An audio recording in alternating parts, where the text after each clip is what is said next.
to let go medicine and to go deeper into the mind in order to understand that. And it was a work for around 11 years, working with a lot of apprentices, seeing these actions and reactions. And the challenge was to simplify everything that I learned with the interaction with my apprentices. And the result was this little book, The Four Agreements, who went already all around the world, being translated in more than 40 languages right now, and it transformed a lot of lives because they really understood the point that they are the miracle of life in action. So everything that we do is really based on agreement. Then from that point, my life, it was just to share this message wherever I go, especially to my own children and to myself. And I keep writing more books and sharing more and more until my body will stop me. Until that point, my message will keep going and going and going because my message is everybody's message. Because humanity is only one living being. And we have the honor to be part of that living being, which is humanity.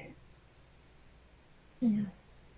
Now, the Four Agreements is a book, as you said, has just resonated so strongly all over the world and been translated into so many languages and continues to be so relevant. And I'd love to dive into that a little bit, but first I'd really like to ask you about the title, because the title is always something that has been a curiosity to me, because it's not the four laws or the four things you must do. You call them agreements, which really implies a relationship there and a contract almost. And who is it? What is that agreement? Who is that agreement between? It's between you and yourself.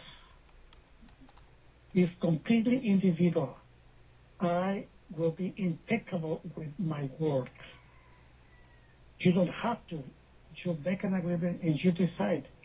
And you can break it and embrace it again. I will not take anything personally. I will not make assumptions. I always will do my best. Is that laws? Is that commitment? Is agreement? And it's changing and shifting. The way I describe an agreement is when I give a class is this way. In physics once we're taught that there needs to be a force. In order for an object to move, there needs to be a force that moves it. Well, I am the force that moves this body. I am not this body, but I am the force, that energy, that spirit, life, that gives this body life. So I am the force that animates this body. So when I say yes, I can move my arm, I can move my leg. The ability to do that allows me to move it. You know, I say yes to taking a step, yes to talking, yes to engaging. The same energy I use to move my arms, to move my legs, is the same energy I use to create a thought. At the root of every belief I have in my belief system, there is a yes. So my yes is very powerful. And if I say no to something, well, my no is just as powerful as my yes, because when I say no, I'm not going to use this energy, this intent, this life force to animate my body or to use it to manifest a thing. So my yes and my no are the instruments by which I create my work of art. You can call it my will. My yes and my no are expressed through my will, or you call it intention. So to have free will is to be able to say yes and no with a complete freedom of life. So the word agreement, the word itself reflects the action of saying yes, that I am going to use this energy to manifest something. So from that point of view, the four agreements, or the fifth agreement as well, or any other agreements we make in life, it's a commitment not because we're supposed to, we have to. It's because is simply the expression of this is how I want to use this energy to manifest this one thing. I want to be impeccable with my word. I give that agreement life because it is the intent that gives power to a word. You know, a word is an empty symbol whose definition is completely subject to my own agreement. So you can see it from that point of view. I can be impeccable with my intent. So make assumptions is basically the willingness that I'm going to use my energy, this intent, to open myself up and listen to life without projecting onto it what I think it should be or my projection of an illusion. I'm willing to listen to life. I'm willing to have the patience to listen to the whole story or how everything is manifested. To not take things personal is I'm going to use my energy to respect my will that ends at the tip of my finger, and I'm going to respect the will of the rest of the 7 billion human beings living in life. And I'm not going to take responsibility for their will. I'm going to take complete and total responsibility for the will I do control, which is my own. And that's faith in myself, that faith in being able to express this intent, which means to always do your best. I'm saying yes to always put into motion this intent, this expression of life, this communion with life. So the word agreement, from that point of view, simply is a word that reflects the action of saying yes. I love that. That's such a wonderful definition. Now, the principles of the 4 agreements in many ways are very simple. Right? These are tell the truth, don't blame other people. All of these things are things that many of us learned growing up, but they're actually quite radical and hard for people to do. And perhaps that's why this book has maintained such incredible relevancy and continues to be a guide for people. What do you say to people who say, this is hard, this is too hard, how do I do this in my life? Well, it's extremely simple. If we just understand that everything comes from love. And when we was born, our love was completely unconditional. We just love without even know what love is. We just love. But we learn to love the same way that society does, just like the way of our family do. They love everything with conditions, and that is exactly the problem. I love you if you let me control you. If you do whatever I want you to do, then I love you. And we learn to love everybody in that way. And everybody loves us in that way.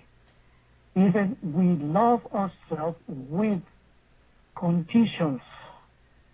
And conditional love is exactly the opposite of love. And that's what we learned. Which means conditional love is that distortion and the opposite of real love. And we learn that. We learn the opposite of the truth, which is love. Which means we learn so many lies. And we practice all those lies. We practice all that conditional love during all of our life. And that's why when the truth arrives and say, be impeccable with the word, don't take anything personally, don't make assumptions, always do your best, and then we find out that we are breaking all that conditional love. And that's why it's so hard, because we master to love with conditions. And this is the reason for all this conflict that exists. The conflict with ourselves, with any relationship that we have. This is the reason why violence exists, injustice exists, even war exists. And this is because we love with conditions. You could say that conditional love is the result of our domestication, which is a system of reward and punishment by which we model the behavior of an individual. Like, for example, you use the image of to be impeccable with the word is to always say the truth. Well, here's the thing about that one, is that sometimes we say the truth with so much poison that we're really not being impeccable with the word because we're using the truth to implement that poison or that conditional love, that domestication. But to use the word impeccably is to simply use it in a way that I'm going to love myself unconditionally and I'm going to love people unconditionally as well, which means I'm not going to domesticate them. I'm not going to impose my will and subjugate the will of another. I'm going to engage them as my equal. So from that point of view, the theme of the four agreements is to use them as an instrument to let go of our domestication. And you can say, for example, with me, I'm Don Miguel Ruiz Jr. I don't take things personal. I always do my best. I'm impeccable with my word. Oh no, I forgot the fourth agreement. Oh no, how can I call myself Don Miguel Ruiz Jr.? I'm what is that? And I start judging myself. And here's the thing.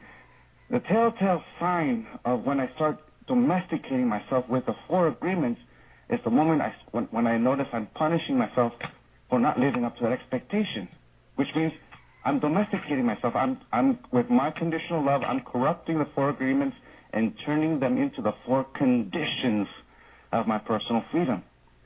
So and that happens because we're so attached to our domestication, we're so attached to our conditional love that that's all we know. But the best way to let go of that conditional love is to, like we said, be impeccable with the word, meaning by that, realize that the power that our words have comes from us. We give it power. Like, for example, the truth. We can use the truth in a form that is impeccable, or I can use the truth with so much poison that I can distort it. Even though it's still the truth, it's still a distortion because I'm using it with the emotional poison that is to subjugate someone else's will. From that point of view, this ability to let go is to be able to forgive ourselves, to accept the truth. Just like an alcoholic or drug addict says, hello, my name is so-and-so, and I'm an alcoholic or I'm a drug addict. Well, in my case, hello, my name is Don Miguel Ruiz Jr., and I do take things personally. I do make assumptions. Sometimes I'm not impeccable with my words. Sometimes I don't do my best. Just ask my wife. She's my witness. It's the truth. And from that point of view, my father has this beautiful expression that goes, help me change the world. Not the world there, but the world in this mind. Well, I just have to add something to that expression, which is, I can't change the world pretending to be something I am not. And with that, basically, I'm saying, I'm willing to accept the truth of who I am. Yes, I take things personally, but I've read this little book. It's giving me the awareness that I also have this option of not taking awareness. It's giving me the instruments, and I have the freedom to say yes to either one. I can say yes because I want to take it personal, or yes, I don't want to take it personal. The moment I realize that I'm free to say yes to either one, and I say, yes, I don't want to take it personal, is when that agreement comes alive, because I used it as an instrument of my transformation. Just as I can use Deepak Chopra's work, just as I can use Wayne Dyer's work, just as I can use the Quran, the Bible, Krishna, Buddha, AA, psychology, psychiatry. Humanity has created so many beautiful traditions that allows us to let go of conditional love and embrace unconditional love. And that's where that gift of forgiveness comes in. The gift of forgiveness is willingness to see the truth, let go of that emotional wound that subjugated us, and take full responsibility for our own actions. And that's the beauty of letting go, of forgiving, and most importantly, unconditional love. That's so beautiful, and what rings so true for me is that this book, The Four Agreements, if this is only an intellectual exercise for you, then it doesn't work. The thread, the foundation of everything, as you say, is love. It's love. truth, it's freedom. Yeah, it's like if you read a cookbook, a recipe cookbook, and you only read the recipes but never apply the recipe, you'll never know what that meal will taste like. The only way to find out is to apply it. And you might succeed the first time, you might fail the first time, but with practice, you start getting into it. You start knowing how to use this information, this knowledge, and then eventually we start adding our own ingredients or subtracting an ingredient, adding more cook time, and all of a sudden that recipe becomes alive because we're using it to express our intent.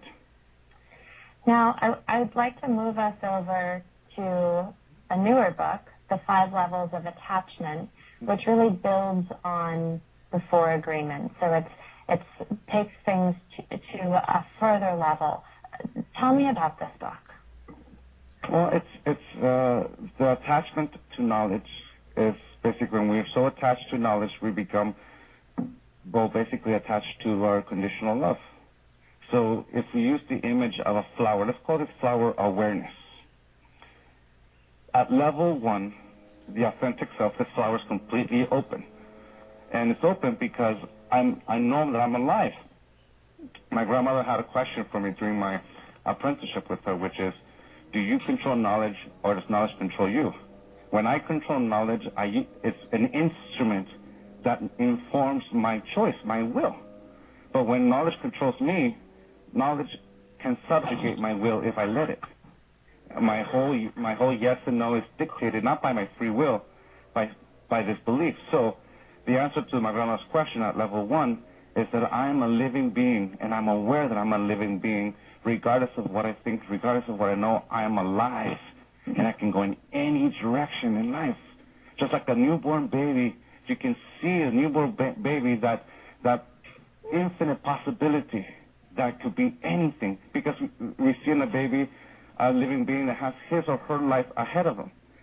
So at level 1, the difference between me and that baby that my dad held and my mom held when I was a baby is that I know how to use this body and I know how to use this mind. So I'm aware. I am alive.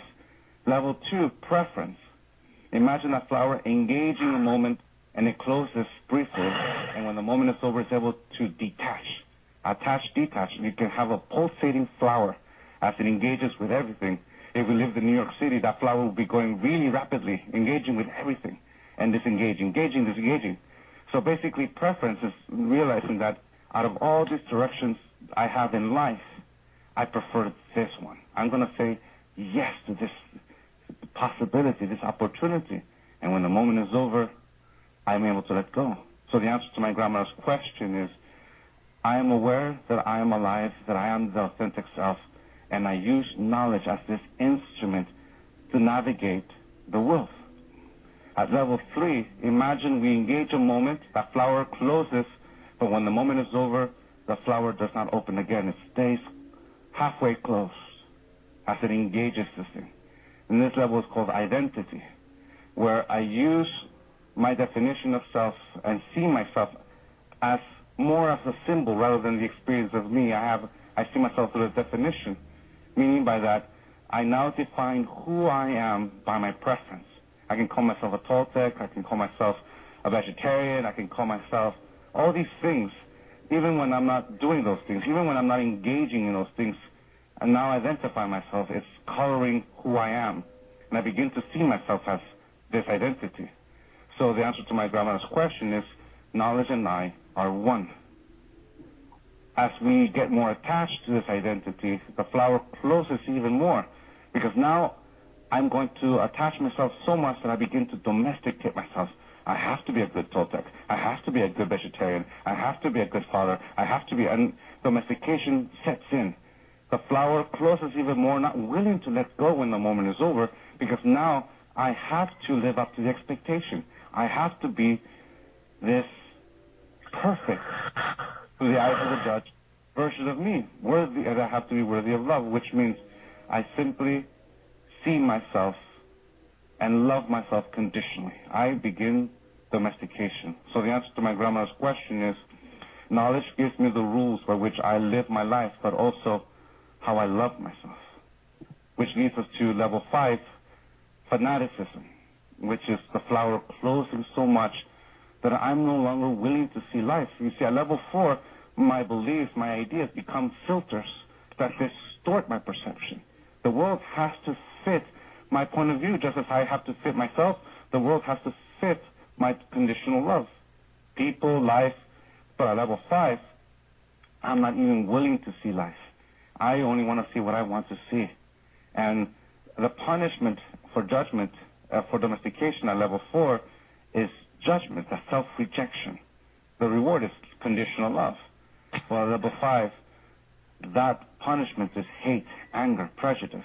The opposite of love is not hate or anger. Hate and anger are just the instruments by which we implement domestication, which is conditional love. So that's what my dad describes. The opposite of love is love, or the opposite of unconditional love is conditional love. And at level 5, we're so attached to our belief that we're willing to say that an idea is worth more than my own life, and I'm willing to kill, and I'm willing to die. At that point, that communion with myself is gone, because an idea, a belief, is more important than my own life, which this is the answer to my grandmother's question. Knowledge controls me completely. It subjugates my will. And, more importantly, it doesn't allow me to see myself at all. So the whole point of, from that point of view, is to open up that flower, to let go of conditional love, to allow knowledge not to be distorted, but allow it to once again be this instrument that allows us to understand not only how the universe works or how the planet functions, but being able to understand each other. That willingness, but that communion that is awareness, comes from the willingness to listen to one another, to engage one another, which is something difficult to do when, if I'm talking or you're talking, and while you're saying something, I'm completely focusing on what I'm going to say next, I'm not listening. Or I'm projecting onto you meaning that you don't intend. And that's, you can say, the point of my book, the ability to let go of this attachment to knowledge, to a belief, allows us to open our perception once again and engage life, especially myself. The willingness to say, I am worthy of my own love. I am worthy of my own forgiveness, and that my life is worth something simply because I am alive. And that is perfection. Don Miguel Sr., what's it like for you to be on this call and listen to your son and see him taking these teachings and these principles to their next evolution? Well, I'm so proud of him. Like I'm also proud of my other 2 children, because all of them, they're great. Wow.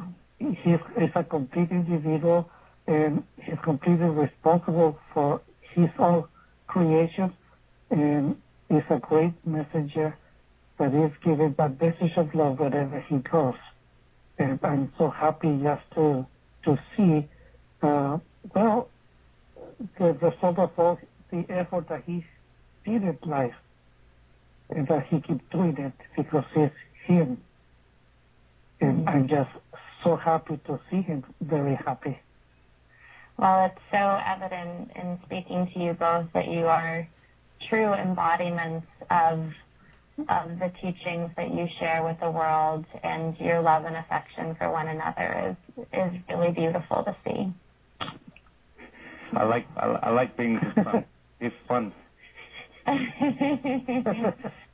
It is fun. And I guess I would just ask both of you, you've achieved through, apprenticeship and study and really experiencing these teachings and through hard work, but you've achieved such an incredible level of true personal success and satisfaction. And I wouldn't, ever assume that you don't have bad days or make mistakes, but you've really attained something that I think most people are seeking quite strongly in their lives. And for people right now that are all around the world listening to us, what's one thing that they can do today to begin to bring more love into their lives? Well, I will say that they should stop trying. Don't try anymore. Just do it. Don't think about it. Go for it and make it happen. I would say that, when I went to catechism for my first communion, and they taught us the lessons of Christ, my favorite lesson was when Christ said, "Forgive them, Father, they do not know what they do." The reason why I think it's a much powerful lesson in my life is that here's Christ asking God to forgive, which means Christ had already forgiven. Imagine that, to forgive before Christ. In realizing what we've done in our life, our mistakes, all these things, the ability to forgive ourselves for using our own words to subjugate us for all those years, and must say, no more. Just like the alcoholic has an aha moment, or the drug addict has the I had one that all of a sudden you have the awareness of life, and you've seen your creation, and you're like, all right, I have the choice. I can continue with that illusion, or I can stop. And the key moment is the ability to forgive ourselves, forgive our domesticators, forgive those, and we begin to take full responsibility for ourselves, which simply means this: I become the author of my own story. I become the Pablo Picasso of my own work. In fact, it's not even Pablo Picasso, it's Miguel Ruiz Jr., and I'm creating my own work of art. I am alive to be able to do this. And I choose love. I choose compassion. While there's life, anything is possible. And that's what I like to share with everyone. Remember, you are alive. And while you're alive, everything is possible. Today, you are the youngest, and you have your whole life ahead of you. Enjoy. Don Miguel Ruiz.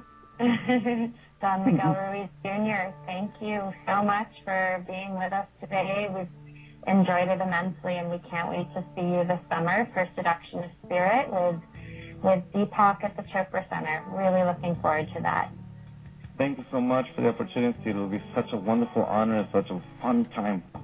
We'll see you very, very soon. Take care until then. And God bless you. Big hugs with all my love. If you'd like to learn more Toltec wisdom from these masters, who will be joining Deepak, along with Gabrielle Bernstein and Ismail Kala for the Chopra Center Signature Meditation and Yoga Retreat this July, visit us online at chopra.com/seduction or call 760-494-1639. I know that beginning today, I'm going to practice being impeccable with my words. Which of the 4 agreements are you going to try?